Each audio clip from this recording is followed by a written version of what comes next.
All right, today we're looking at Chapter 5, taking on random variables with an emphasis on discrete random variables. So first, we're just introduced to this concept of a random variable. It's represented by the letter X. It represents a quantitative numerical variable that's measured or observed in a study or experiment. So discrete, right, that's our current emphasis. Data can only take on particular values in a range. So here we think of discrete as whole numbers. So 0 and our positive integers, right? Few enough that we can count.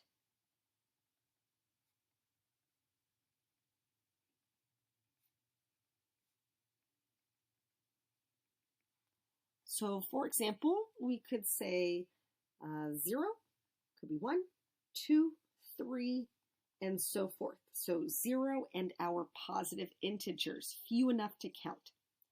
Continuous is when data can take on any value in a range. So we think it's easier to list as an interval or spread of values.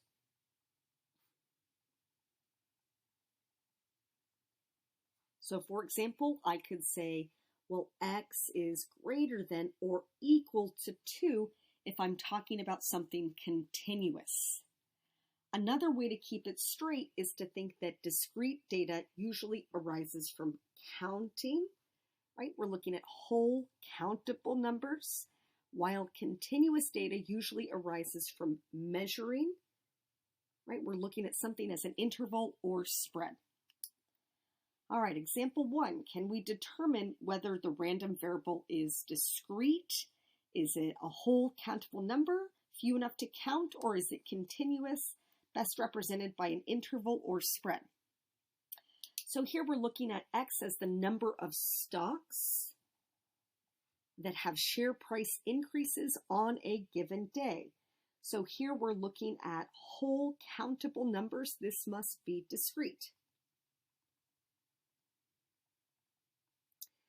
Okay, for B, X represents the volume of bottled water in a 32-ounce container. So here we're looking at an interval or spread of values. We are measuring, right? That bottle could have 0 to 32 ounces of liquid. So this would be continuous. For C, X represents the length of time to complete a test, right? We're measuring. I designed my test to take 45 minutes.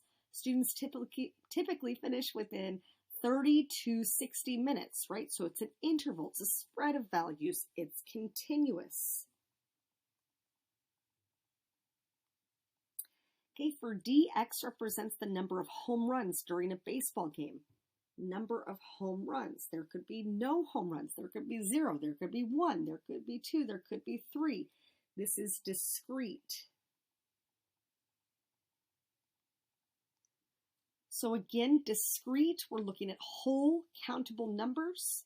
Continuous, we're looking at values over an interval or spread that usually arise from measuring. Okay, next we're really talking about discrete probability distributions. These list all possible values the random variable can assume together with its probability. So things that we have to check for a distribution to be valid, we need to make sure that all probabilities that are listed are between 0 and 1. So we know that a probability of 0 is an event that's never going to happen. A probability of 1 is one that is always going to happen. We're usually somewhere in between. We also know that if we're listing all of the possible outcomes that can play out, the collective probabilities, they have to add up to 1. So again, probabilities always between 0 and 1, right? And the sum of all probabilities, they have to add up to 1. We're also going to start to see this notation show up once we start doing the next few sections in our calculators. So PDF stands for probability distribution function. Again, we'll see that when we get into binomial and geometric discrete distributions. All right, couple examples. All right, so 2015 AP Stat exam was taken by 195,526 students. Students are assigned a score from 1 to 5. 5 is the highest score. The random variable X is the exam score of a randomly selected student. Our table below gives the probability distribution for X according to the College Board, the organization that runs the exam. So we're given what the score is. That's our random variable. Sorry, that printed a little dark. So random variable takes on values 1 through 5, discrete, whole, countable numbers. And then the corresponding probability or relative frequency based on all of this data from a large pool of students. So again, corresponding probabilities that go with each score. So why is this not valid is the question that's being posed. So there's two things to check. So are all of these numbers listed, are they true probabilities? That's the first thing to check. So are these probabilities between 0 and 1?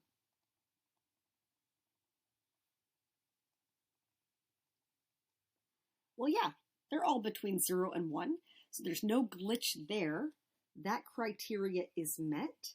And the second thing to check for is that since these are all of the possibilities that can play out, these probabilities collectively need to add up to 1. And these probabilities instead, they add up pretty close. They add to 0.999. So that's our issue. We need them to add up to 1.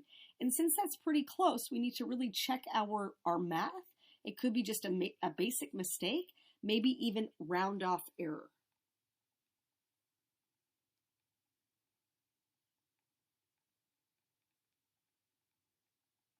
Okay, so then looking at example 3, it really piggybacks on example 2. We're looking at really the same set of data, but we fixed the issue. So what's really changed here is that for a score of 5, it was first recorded as 0.134.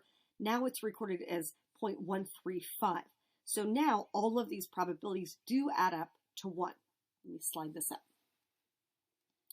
So now we're saying it's valid. And now we want to know what would be the event student got a passing score using probability notation when we're defining a score of 3 or more as passing. So if I want to write that using notation, I could say, oh, I'm looking at the probability that we're getting an X value that's greater than or equal to 3. And I could write it like that. But I would really achieve the same thing by saying probability of getting X greater than 2. Both of those would capture scores of 3 up through 5. Okay, and then for B is saying, well, can you actually calculate the probability that a randomly selected student has a passing score? So again, that's defined as 3 or more. 3 or more. So all I need to do then is I need to look up here and add these 3 numbers up. And then I can say that the probability of getting a score of 3 or more, right? X is greater than or equal to 3, or X is greater than 2. I could write it like that. 2 is going to end up being 0.578. So based on the data that was obtained, very large pool of data, right? This is the probability that we get a student with a passing score. All right, let's flip our page. Let's go to the back.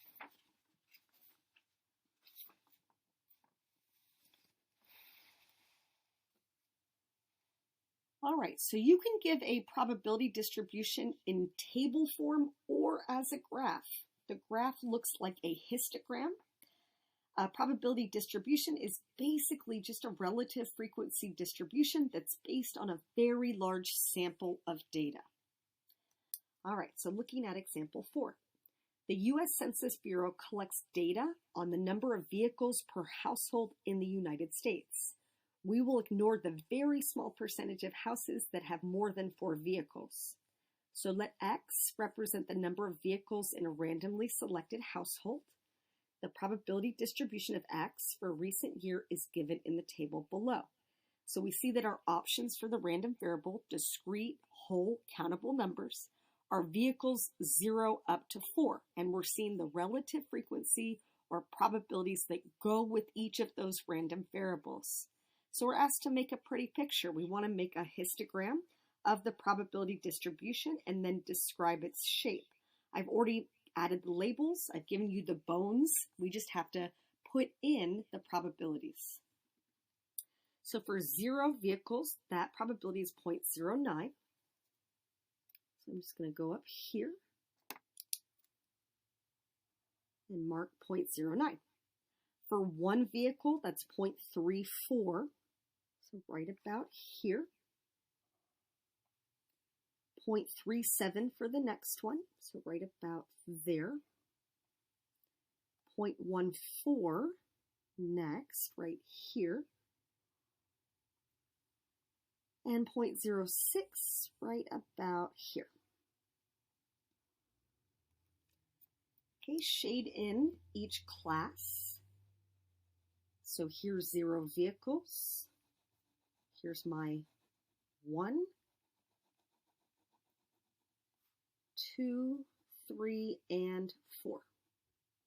Okay, so when I describe it, how would I describe it? It looks roughly symmetric, right? I see most of my data kind of in the middle, tapering off the sides.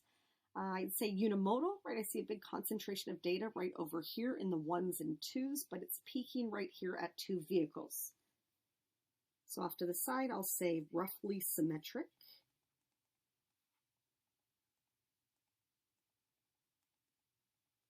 I'll say unimodal. And I'll mention that there's a peak of 2 vehicles. Okay, so then typically after we make our pretty picture, we describe it with a measure of center, and we talk about its variability as well. So we measure the central tendency with its mean, the variability with its standard deviation. So here's how we get to those calculations. Then I'm going to walk you through one example with the same data. So our mean, we also call that the expected value of a discrete random variable, is given by this formula. Let me walk you through it. So mean is our balance point of a distribution, right? Equal weight to the left and to the right of our mean. Each value of x, random variable, is multiplied by its corresponding probability, and then their products are added. It represents the theoretical average. If our experiment was performed many times, the mean would be close to the mean of the random variable. The mean is a long-term average. Standard deviation, we're given this formula. Okay, I will give you that formula. I don't need you to memorize it. We know that standard deviation represents the typical distance of the data in the data set from the mean. So how far each data point varies from the mean. Okay, find the weighted average of the squared deviations. That's what's happening here, the weighted average. And then we're taking the square root. So that gets us our standard deviation, and like I said, one example that walks us through how we do that in the calculator. So same scenario in example 5. So we're still looking at vehicles per household. So here what I need to do is I need to go to my list mode in my calculator. Let me just clear out my list before I start with you guys so I can type it in with you. Okay, so list mode, we just go stat. Okay, so stat right here, edit. So I'm in my list mode. I need to go over to the L1. So in my L1 right here, I should have my random variables here, number of vehicles, 0 through 4. So 0, 1, 2, 3, 4. Okay, my L2 should be the relative frequency or probabilities that correspond with each random variable. So over here, I'm going to type in 0.09, 0.34, 0.37, 0.14, and 0.06. Okay. Here I have a built-in check. Make sure that you typed everything in correctly. Make sure that they add up to 1, right? Because if they didn't, that means that we've, done something wrong. Double check your work. Okay, move over to the L3 right here. And we're going to say look at our random variables in the L1 multiplied by their corresponding relative frequencies, right, their probabilities. And then we're going to add them up, and that gives us our mean. All right, so over here, L3, right at the top, I'm going to say L1, so second 1, times L2, second 2, enter. That column fills up. So I'm going to transfer that onto my paper. So I have 0, 0.34, 0.74, 0.42, 0.24. And then I want the sum of these products. So I need to go home. So I do second mode to quit out. I'm back home. Second stat, over to math. It's my fifth choice. I want the sum, second 3, L3, enter. So 1.74. So again, that was the sum of the L3, right? We're just multiplying the corresponding probability with the random variable, and then we are adding up those products. That is our mean. So our mean is 1.74 vehicles per household.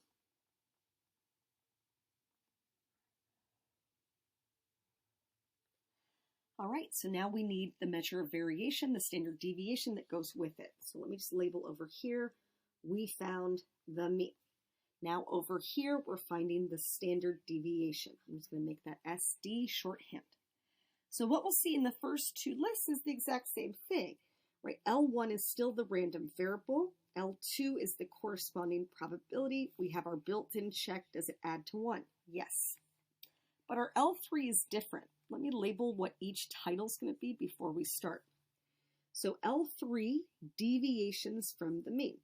So L1 minus the mean. L4, we're looking at our squared deviations. Since we have our deviations here, we're going to say look at the L3 and square those deviations. Move over one more list. Let's look at the L5.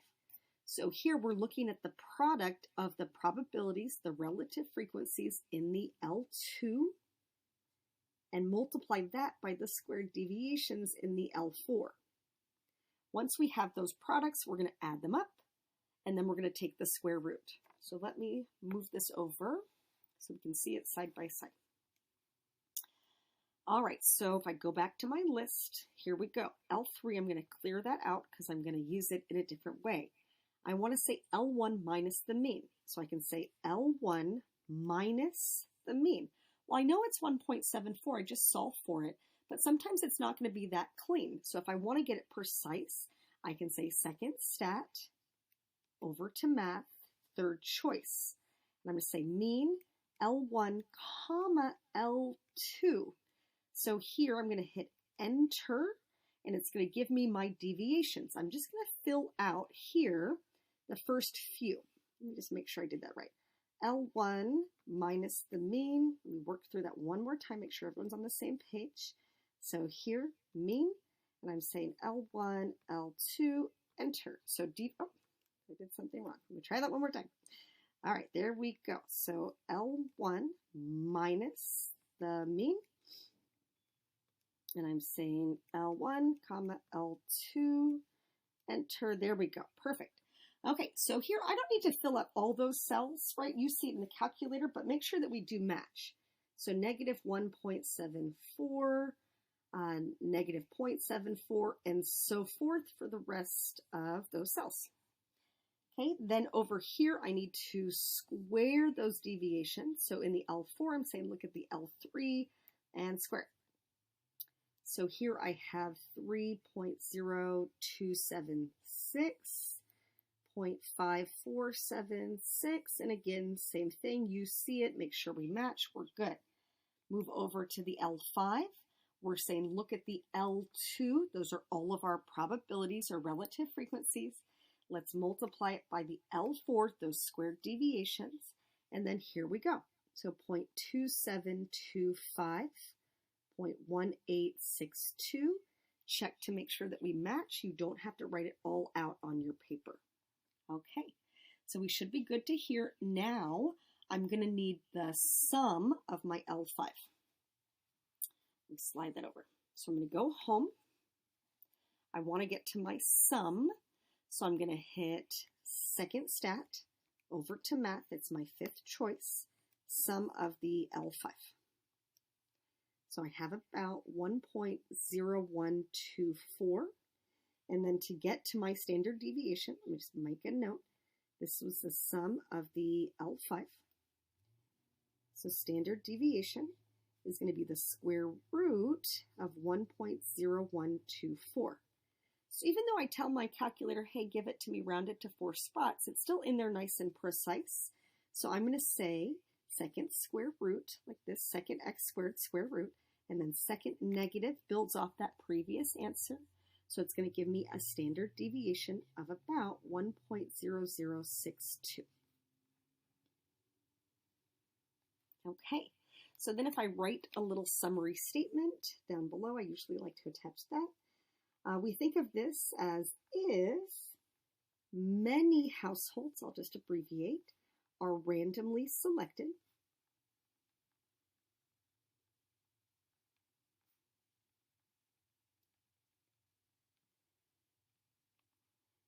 Okay, the average number of vehicles should be about 1.74.